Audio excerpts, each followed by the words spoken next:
दाइ है हजुर त मलेसिया बस्नु भएको नि है दाइ हो नि।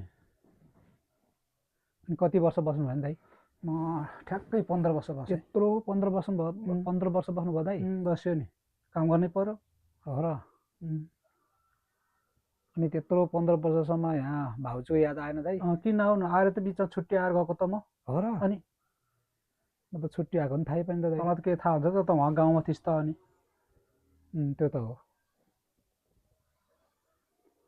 अनि भाउजूले रक्सी पानी गरेर छोराछोरी पढाएको रे भन्ने सुनेको भाउजूले मैले। मात्रै पढाएको, मैले पढाएको होइन के अरे। झाडा गर्नलाई जे पनि भन्छन् खै मान्छेहरूले। त्यसै भन्थ्यो के अरे झाडा गर्न जे पनि भन्छन् मान्छेहरूले। होइन म हजुर दुईजनाले किन झगडा गराउँथेँ र नि? अहिले भनेको होइन, अरूले भनेको। अब हजुर आइसक्नुभयो मिलेर बस्नु भएको छ मैले सुनेको मात्रै भनेको कि मिल्न पर्यो नि बुढेसकालमा। अनि दाइ मलेसियामा यस्तो पाउँथेन नि थ्याट, यस्तो नि सोध्ने हो? होइन त्यो जानु मन लाग्छ तँलाई? सोधेको मात्रै हाँसो क्या हाँसो हाँसो। जाने हो र?